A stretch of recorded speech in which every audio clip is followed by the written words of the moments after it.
What exactly is happening with the Swatch Group? Take a look at the Morgan Stanley Swiss Watch report, and you see that the Swatch Group just took a bath. Omega declined, but other brands took a real hit. Mito, Tissot, Swatch, Hamilton, all drastically declined. But I want to talk about two specific brands. Two brands with prestige, heritage, horological innovations in their background. And they are Breguet and Blancpain. Let's talk about modern taste, the preferences of the modern consumer.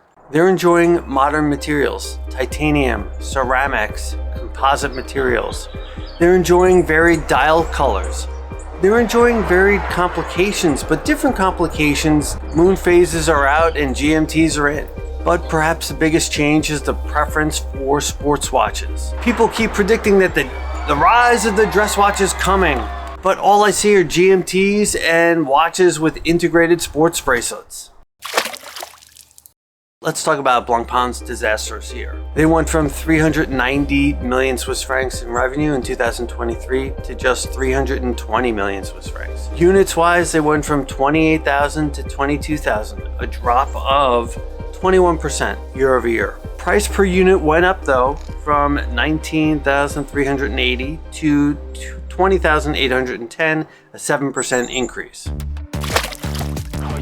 The Blancpain 50 Fathoms is widely recognized as the first modern dive watch. It had lots of innovations and really set the standard. They introduced a rotating bezel with timing markings, it had high visibility with luminous markings, and they had a double sealed crown system. But where does it fit in with Swatch Group's other offerings?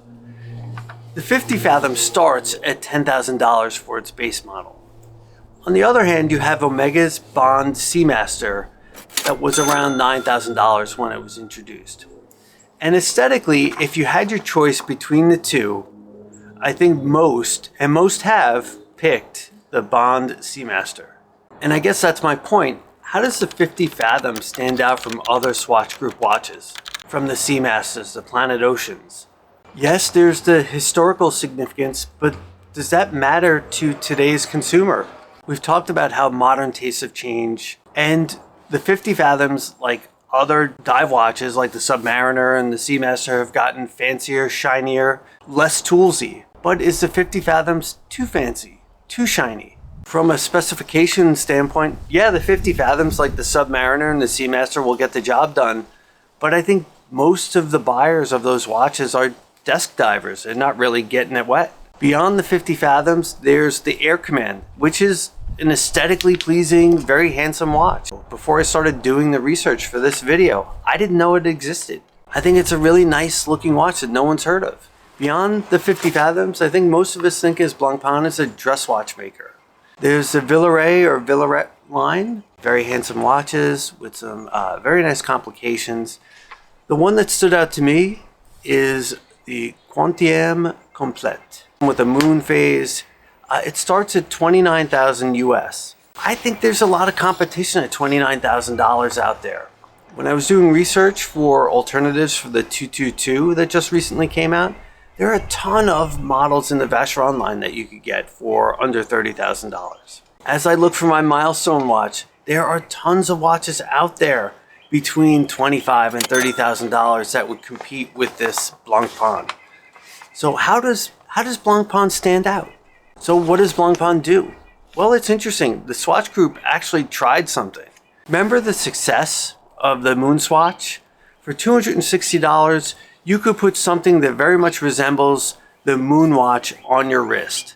And you got a sense of what the Speedmaster would look like on a day-to-day basis on your wrist. So Swatch went back to the well. They tried it with the 50 Fathoms. For $400, you could put something that very much looks like the Blancpain 50 Fathoms on your wrist and get a sense of what it would look like. But let's face it, there is something very different about the Speedmaster and the 50 Fathoms. The Speedmaster everyone knows about. It's the first watch on the moon. George Clooney's on billboards. It's a known quantity. And the 50 Fathoms, well, basically you have to be a watch nerd to know about the 50 Fathoms. Blancpain is on the fringe of recognition, right? Let's be honest about it.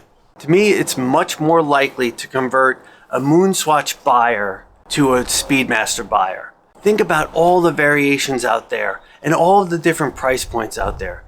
You could go for different dial colors, different anniversaries. You can go for the first Omega in space. You could go for different dial variations. You can go Flightmaster route. You could go for Racing Speedmaster route. You could go with the traditional layout of the subdials at 3 o'clock, 6, and 9. Or you could go 12, 6, and 9. And on the secondhand market, you could probably start with the Speedmaster at $2,500, $3,000 US. That's much different than getting a Blancpain 50 Fathoms starting at the base model of $10,000. To me, the only 50 Fathoms that is really attractive is the no radiations, which when it was a limited edition not that long ago started at $15,000. So I think it's decidedly less likely that a bioceramic 50 Fathoms buyer is going to be in the market for a real 50 Fathoms. And that's a problem. So Swatch tried. Not sure what's next for Blancpain. Let's talk about Breguet and their 2024. In 2023, they had revenue of 210 million Swiss francs. That dropped to 165 in 2024. That's a pretty big drop. Units wise, and this is where the reporting gets funny. Someone on Watch Crunch thought that this was a change in methodology because the numbers are so drastic, but they went from 22,000 units in 23 to 7,400 in 24, right? That is a precipitous drop of 66%. In 2023, the average price per unit was 15,300. That more than doubled to 33,500 in 2024, a major increase of 119%, if you can believe these numbers. Historically, we know that Breguet had a major influence on the outcome of today's modern watchmaking. Abraham Louis Breguet is known for many horological advancements, two of which are the self-winding watch and the tourbillon. He's known as the father of modern horology. Breguet is known for its complications elegantly designed. Max and I went into a Breguet store and everything was absolutely beautiful. Some of the models were incredibly complicated, but they had a sense of purpose, symmetry. They were absolutely beautiful, and you could tell that the craftsmanship was there, but all very expensive. They do have the Marine line. That's probably the fanciest dive watch out there. They also have the Type 20, initially designed for the French military in the 1950s. It's an incredibly handsome military watch, but they start at $23,000. That's pretty unapproachable as a military watch, isn't it? Once again, the modern consumer is shying away from these elegant dress watches. They want sportier models. Patek pivoted with the Nautilus. AP has a Royal Oak. Vacheron has the Overseas. Breguet has not captured the imagination of the modern consumer that want the sports watch. Can Breguet do that? How would they even start?